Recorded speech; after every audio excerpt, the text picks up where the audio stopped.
વ્રત ઉપવાસ હોય કે પછી હેલ્ધી કે મીઠું ખાવાનું મન થાય ત્યારે બનાવો આ રેસીપી. તેનો સ્વાદ એટલો શાનદાર છે કે ખાવાની મજા જ પડી જશે. Hello everyone, welcome to Mudrika's cook. આજે હું તમારી સાથે શેર કરીશ ઉપવાસમાં ખાઈ શકાય એવી શક્તિવર્ધક રાજગરા બરફીની રેસીપી. તો રાજગરા બરફી બનાવવા માટે સૌથી પહેલા એક પેનની અંદર 2 ચમચી જેટલું ઘી ઉમેરીશું. ઘી ગરમ થાય એટલે ખજૂર ઉમેરવાનો છે. તો મેં અહીંયા પોચો ખજૂર લીધો છે. 500 ગ્રામ પોચા ખજૂરના ઠળિયા કાઢી લીધા છે. એને ઘીની અંદર ઉમેરી દઈશું અને 2 ચમચી ઘી ઉમેરી અને શેકી લેવાનો છે. તો અહીંયા ખજૂર શેકતી વખતે આપણે વધારે ઘીની કંઈ જરૂર નહીં પડે એટલે 2 ચમચી ઘી ઉમેરી અને આ રીતે ખજૂર શેકી લઈશું. ખજૂર જેમ જેમ શેકાતો જશે એમ આ રીતે ભેગો થતો જશે. તો ખજૂરને એકદમ સરસ આ રીતે પીગાળી લેવાનો છે. હવે મેં અહીંયા અડધી વાટકી જેટલું કોપરાનું બૂરું લીધું છે એ ઉમેરી દઈશું. સાથે 50 ગ્રામ જેટલા મગજતરીના બી છે એ પણ ઉમેરી દેવાના છે. એને પણ ઘીમાં સાથે જ શેકી લઈશું.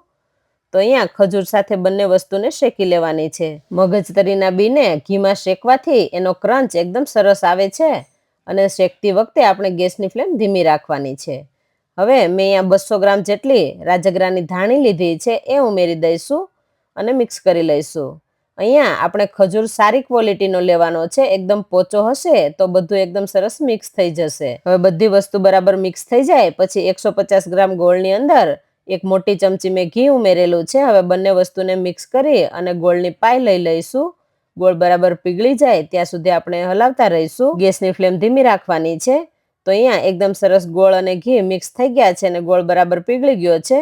હવે આ તૈયાર થયેલી પાઈને આપણે રાજગરાનું જે મિશ્રણ છે એની અંદર ઉમેરી દેવાનું છે અને ફરી પાછું બધું એકસાથે મિક્સ કરી લઈશું. જો તમે ઉપવાસમાં ગોળ ન ખાતા હોય અને તમારે ગોળની જગ્યાએ માત્ર ખજૂર ઉમેરવો હોય તો તમે ગોળને સ્કીપ કરી અને ખજૂરનું પ્રમાણ થોડું વધારી શકો. ગોળની પાઈ ઉમેર્યા પછી ગેસની ફ્લેમ બંધ કરી દઈશું, નહીંતર મિક્સર છે એ કડક થઈ જશે.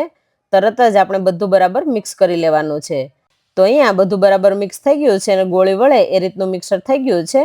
હવે ચોકીની અંદર મેં અહીંયા બટર પેપર પાથરેલું છે એના પર મિશ્રણ રાખી દઈશું અને આ રીતે થોડું થોડું પ્રેસ કરતા જઈશું. બધું મિક્સર ઉમેરી દીધું છે. હવે બધું બરાબર સેટ કરી લઈશું.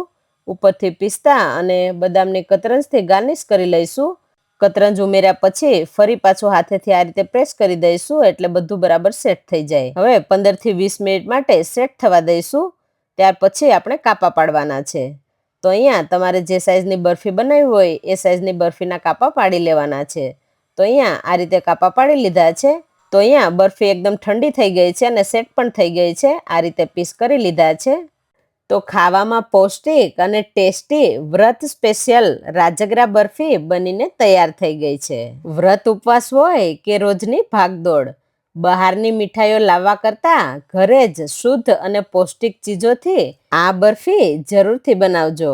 ખાવામાં એકદમ ક્રન્ચી, અંદરથી સોફ્ટ અને એનર્જીથી ભરપૂર એવી આ રાજગરા ખજૂરની બરફી નાના મોટા બધાને ખૂબ જ ભાવશે.